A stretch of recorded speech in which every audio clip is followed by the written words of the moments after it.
Today's video is about one of the most amazing stories I've ever come across in the history of espionage, and it's really amazing for two reasons. One, it demonstrates how complex spying can be, and just because you know somebody's spying on you doesn't mean you can necessarily do something about it right away. It also gives a huge insight into the bureaucracy surrounding espionage activities, which maybe isn't the most sexy topic, but in fact, plays a big role in how effective espionage can be. So this is the story of the typewriters in the American embassy in Moscow, and it's pretty fascinating. Now, last time I did a video on Russian tech, I did a really bad job describing the tech itself, so I have learned my lesson. I am not going to make that mistake today. I've made a lot of notes, but because of that, I'm going to be glancing off my screen a few times.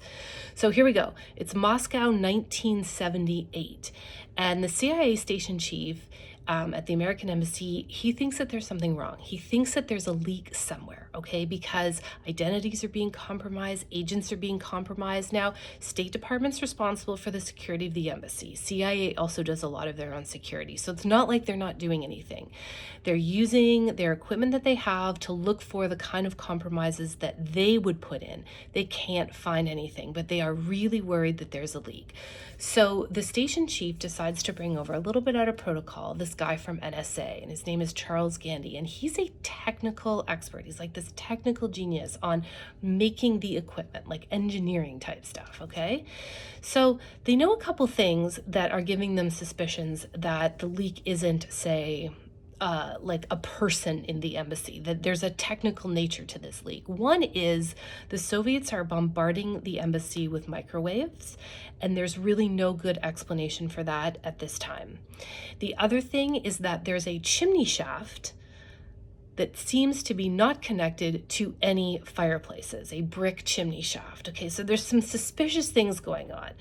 And also, of course, the embassy itself is not just full of Americans. Like at any embassy, you have local staff working there as well, like maids, drivers, that whole kind of thing. So there are opportunities for stuff to be planted around embassies. The bugging was a fact of life. They find bugs. They were finding bugs all the time. But there's like a special thing that's happening right now that the people there, they can't quite figure out. So they bring Gandy over, okay?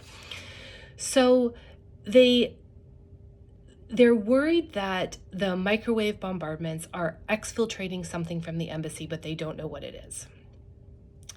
They know that it's coming from Soviet-controlled buildings outside the embassy, and that's about all they can tell. So Gandy's got some ideas because, he's been involved in this technology a lot. So he's like, okay, we're going to do this. We're going to try to plug the leak. So the first thing that happens is they go into the chimney, okay, and they find this antenna that's connected to a box, and then there's a cable that goes right to the bottom of this chimney shaft. And we're talking like 7-8 stories here. I think the embassy was 7 stories. So they look at the antenna, and Gandy's like, first, where is it pointed? So based on the direction it's pointed, they're like, it's kind of pointed right at the ambassador's office. So instantly suspicious, right? Because what's kind of your most high value target in the embassy? Well, one of them is going to be the ambassador. So they find this antenna in the shaft. So they send this guy in, one of the Americans, goes into the chimney shaft, and he takes it to the bottom. And there he finds, so the antenna's on a pulley system. So he finds the base of the pulley system that would allow somebody at the bottom of the shaft to manipulate which direction the antenna is pointed, and then like a vertical as well, that it could be moved to other floors.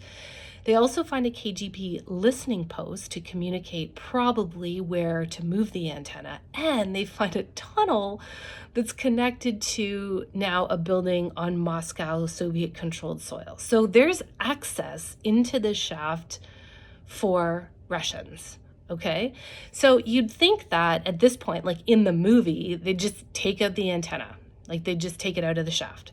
But they can't do that because they can't create a diplomatic incident, right? And that could be what it might cause, because maybe the Soviets would say, well, no, that's our territory and you're stealing it. So at this point, diplomatic messages fly, right? And the Soviets, they want to get the antenna out, so the Americans don't get it, and the Americans want the antenna. So they're back and forth, diplomatic stuff. Finally, the American ambassador says, okay, go ahead, get the antenna, which is probably like 2 hours before the Soviets would have been given the same instruction.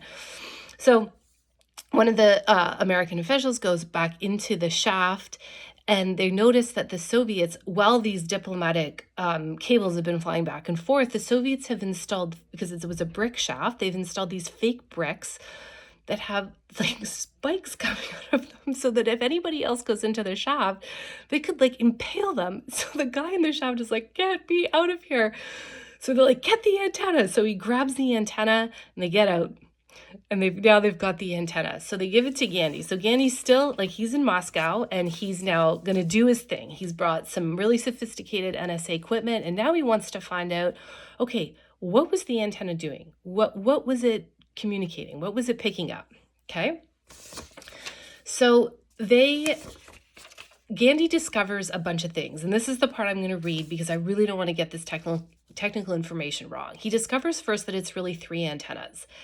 And the aluminum box that was attached to it is maximizing the sensitivity of these 3 elements to 30 megahertz, 60 megahertz, and 90 megahertz. So in listening to what the antennas are picking up, he's more struck by what he doesn't hear than what he hears, because there are these 2 big television stations broadcasting very close to the embassy. And based on the equipment that Gandhi would normally expect to find, he expect that the transmission from these TV stations would almost overwhelm it, that would be really big. But somehow this antenna is able to filter them out. So he concludes that there are these special filters in these antennas that are eliminating the TV signals while at the same time amplifying the signals in the gaps between the TV stations, because the signals in question were hidden in the overtone of the TV stations because the stations were broadcasting 30, 60, and 90 megahertz apart from each other. Now, I don't know exactly what that means, and that's why I read it precisely. But basically, Gandhi feels at this point, direct quote, he has discovered an incredible stealthy way to hide signals from bugs or implants where no normal amplifying an antenna equipment, like using the normal equipment to discover these signals, would ever find them. So he's blown away. He's also blown away by the fact, when he dives further into the technology, that it seems that the KGB know exactly how the Americans would go about looking for bugs and implants and have designed specifically around it. The last thing that's really important is he concludes, based on some clicks that he hears when he's trying to figure out what the antenna is listening to, that this antenna is somehow exfiltrating text. Not voice, it's text. Okay, so at this point, Gandhi, being a tech guy, he's like, I've done it. I've solved your problem. You are compromised.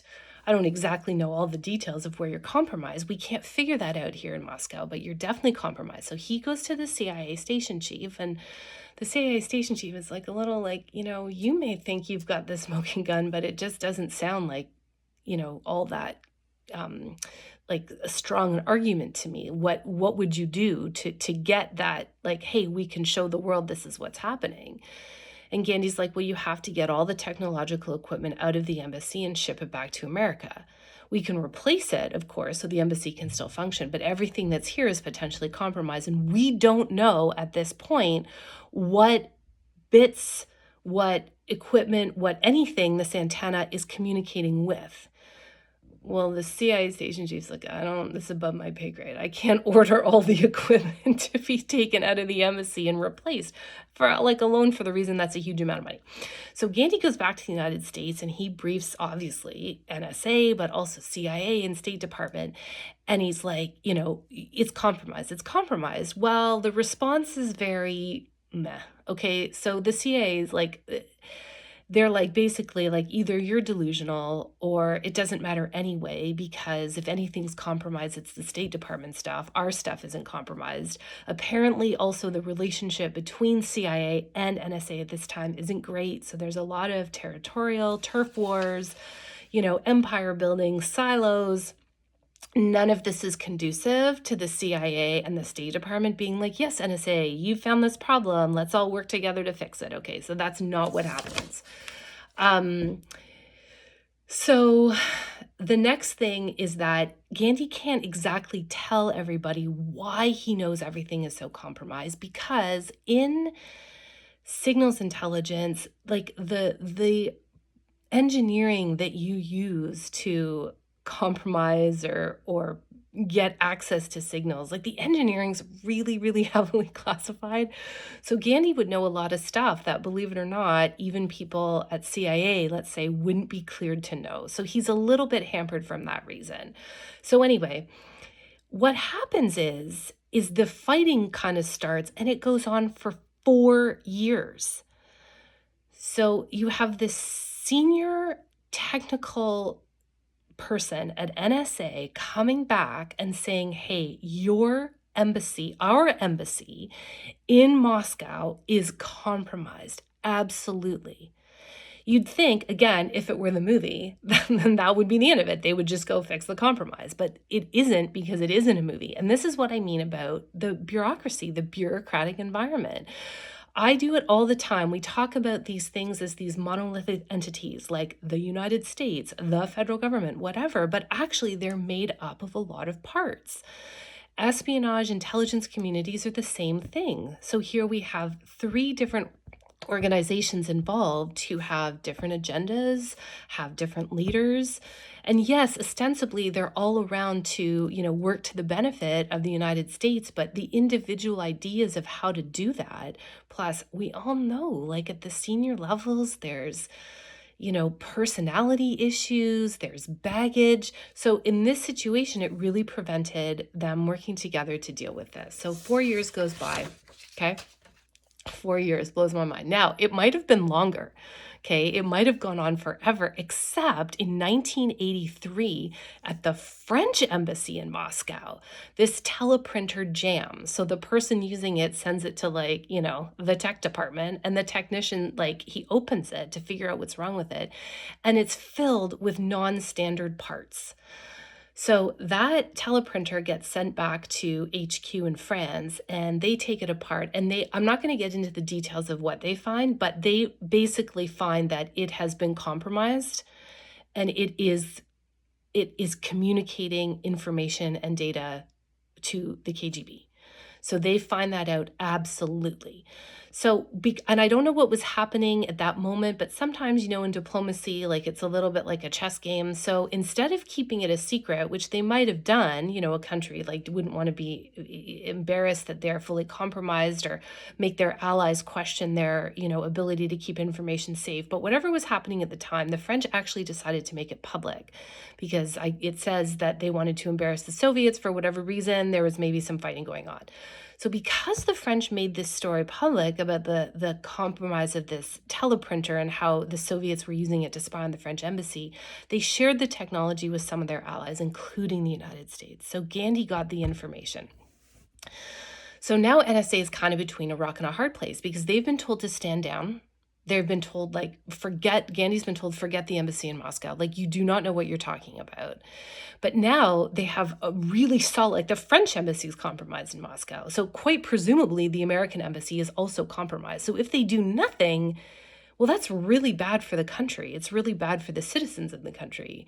But if they try to do something, well, they've already been told that they're, being over paranoid or ridiculous or delusional. So what's Gandhi to do? He takes it to his boss, and his boss is like, screw it, I'm going to the president. So he does. He goes right to Reagan and somehow convinces Reagan, and Reagan's like, okay, go do what you need to do, but make it quick. So NSA sends a guy over to the embassy in Moscow. He makes an inventory of every piece of technological equipment in the embassy, brings it back. NSA makes arrangements to replace everything from the high-level crypto stuff to these sort of innocuous standard typewriters. So the embassy had 250 of these IBM typewriters, and the NSA could only get their hands on 50. So they make arrangements to get 50 of the kind of most high profile of the typewriters, like the ones in the ambassador's office or the ambassador's secretary, and they get them shipped back. Now, and they secure all the stuff going over. So they replace it all. It's all secured, monitored, guarded the whole way, and they get his equipment back. So now they've got to prove, Gandhi's like, now I finally have what I need to prove that this embassy is compromised and we have to do something about it. So they start taking apart all the equipment, NSA, okay? And they're taking it apart and they're x-raying it. And they're being very careful and days go by, weeks go by, 10 weeks go by.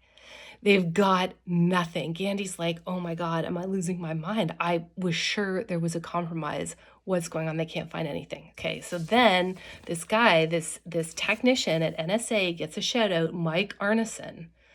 He finally figures it out. He finally, through painstaking work, finds an anomalous piece that absolutely cannot be explained any other way. So he finds a coil hidden in a power switch. It's a transformer that is powering some hidden electronics that, when this typewriter was in Moscow, would have been reading and transmitting keystrokes to a KGB listening port.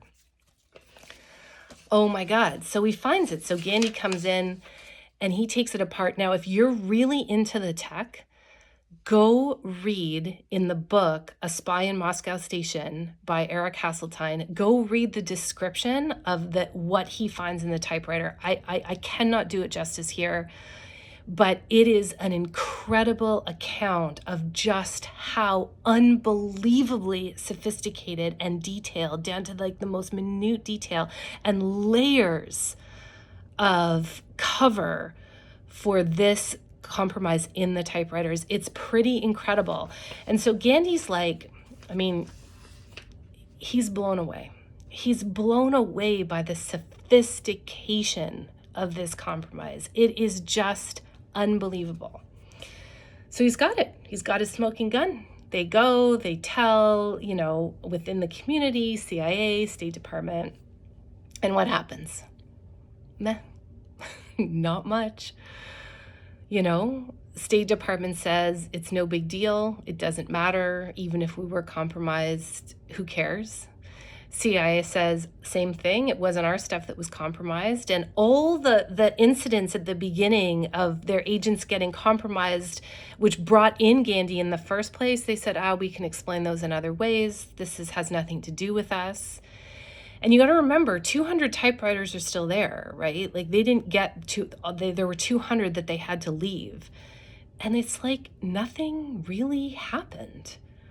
And that, to me, in all the mind-blowing parts of this story that I've just shared, that is the most mind-blowing, because I can't even fathom it. And I should. I mean, I worked in government. I saw, like, not everybody's impressed by the same thing, right? So I get that maybe, it wasn't that impressive. But from having worked in SIGINT, when I read this story, I was like, that is unbelievable.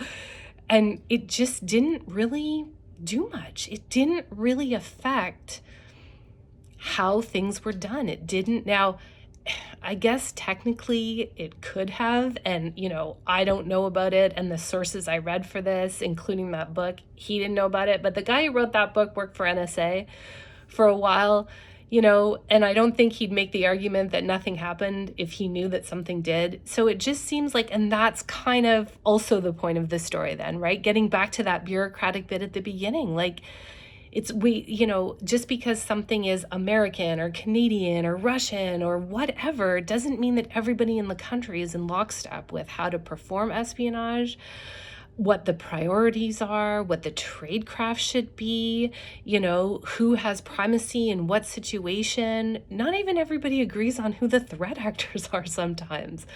So it's a complicated, messy business. And the other really cool part of the story for me, cool in a really creepy way, was that, they knew they were compromised. NSA knew that the American embassy in Moscow was compromised for 6 years before they could definitively prove it.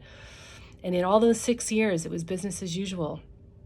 Like, that just tells you a lot about the kind of environment that espionage can happen in, especially in the overseas embassies. Anyways, I love this story. I hope you did too. I hope I did much better justice to the technical details. Questions or comments, as always, I love to hear them. And other than that, I hope everyone's doing fantastic.